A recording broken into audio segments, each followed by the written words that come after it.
2014 के बाद से अगर हम बात करें यानी कि मोदी युग की, तो भारत और अमेरिका के रिश्तों में कितने ज्यादा बदलाव आए? बहुत इंटरेस्टिंग क्वेश्चन है। डेफिनेटली है। देखिए 14 में जब मोदी प्राइम मिनिस्टर बने थे तो कुछ बैगेज था प्राइम मिनिस्टर का, वीजा डिनायल का इशू था, अमेरिकन स्टेट डिपार्टमेंट ने शायद कहा था।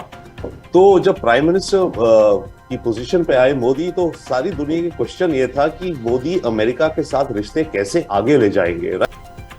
अमेरिका भारत के आपस में ट्रस्ट कम था 20 साल पहले। जब न्यूक्लियर डील हुई थी 2008 में, उसे कहा जाता था ये डील के चलते भारत और अमेरिका के बीच में ट्रस्ट बढ़ेगा, और वो हुआ, ट्रस्ट बढ़ा। उसके बाद सब्सिक्वेंट एग्रीमेंट्स होती गई। पर अब जो ये एग्रीमेंट होने जा रही हैं डिफेंस को लेके, वो अहम इसलिए क्योंकि इसमें अमेरिका अपनी सीक्रेट, जिसे कहें, टेक्नोलॉजीज भारत के साथ शेयर करेगा, जिसके चलते ये जो जेट इंजन है जीई का, वो भारत में को प्रोडक्शन होगी। अमेरिका अपनी टेक्नोलॉजी, एडवांस टेक्नोलॉजी शेयर नहीं करता है किसी से, भारत से भी नहीं करता था। बट अब अमेरिका वो सीक्रेट टॉप टेक्नोलॉजीज हमसे शेयर कर रहा है, जिसके चलते हमारे यहाँ एयरक्राफ्ट इंजन्स बनेंगे जेट फाइटर के। ये एक बहुत बड़ा कदम है अमेरिका की तरफ से। ये इंडिकेट करता है कि अमेरिका हमारी पार्टनरशिप को बहुत ही एक ऊंचे लेवल की ट्रस्ट और फ्यूचर के लिए ये रिलेशनशिप जा रही है। क्योंकि ये डील केवल इस एक जेट इंजन के नहीं है। देखिए जेट इंजन में करीब 40,000 कंपोनेंट्स होते हैं, आप इमेजिन कर सकते हैं, राइट? छोटे मोटे बड़े मोटर्स, इलेक्ट्रॉनिक्स, चिप्स इत्यादि, टरबाइन, फैन, ब्लेड्स, उसकी मेटलर्जी, मेटल की साइंस, पॉलीमर की कोटिंग की साइंस है सारी। तो वो सारी टेक्नोलॉजी ट्रांसफर होंगी जिससे जेट इंजन बनेंगे।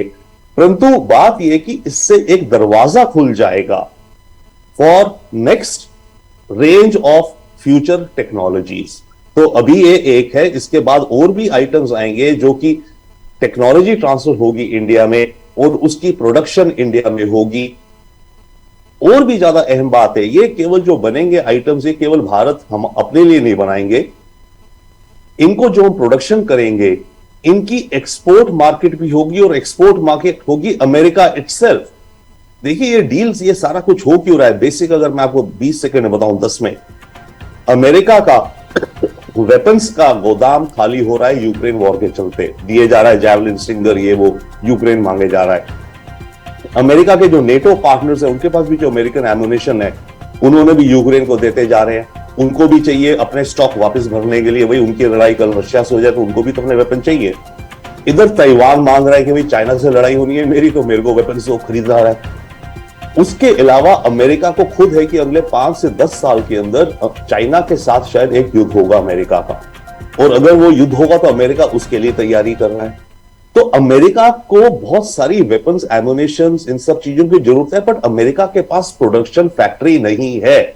अमेरिका के पास 4-5 बड़े बड़े डिफेंस कंपनीज हैं, Boeing, Lockheed Martin, Raytheon, general Atomics इत्यादि। बट जो जिसे कहते हैं ना वाइडर इंडस्ट्रियल बेस जो होता है, पिछले 30 साल से, कोल्ड वॉर के अंत होने के बाद से अमेरिकन डिफेंस इंडस्ट्री हॉलो होती गई, खोखली होती गई, और काफी कंपनीज ने आउटसोर्स भी कर दिया अमेरिका से बाहर, जिसमें कि चाइना में भी इन्होंने आउटसोर्स करे हुए हैं कुछ आइटम्स जो बन के आते हैं, जो कि अमेरिकन कुछ वेपन्स में लगते हैं। तो अमेरिका की अब यह प्रॉब्लम हो गई है कि उसको अर्जेंटली अपने वेपन्स और एमुनेशन स्टॉक करने हैं। तो अमेरिका ने यह देखा और डिसाइड किया कि मैं भारत को एक तरह से अपनी फैक्ट्री बना लूं। ओके, तो भारत में प्रोडक्शन हो, भारत को जो अपना यूज करना है भारत अपना करेगा, और बाकी मुझे एक्सपोर्ट कर देगा ताकि मेरे स्टॉक्स फिलअप होते रहे। ये मेन कारण है जिसके चलते ये रिलेशनशिप इतनी ज्यादा और डीप हो गई है।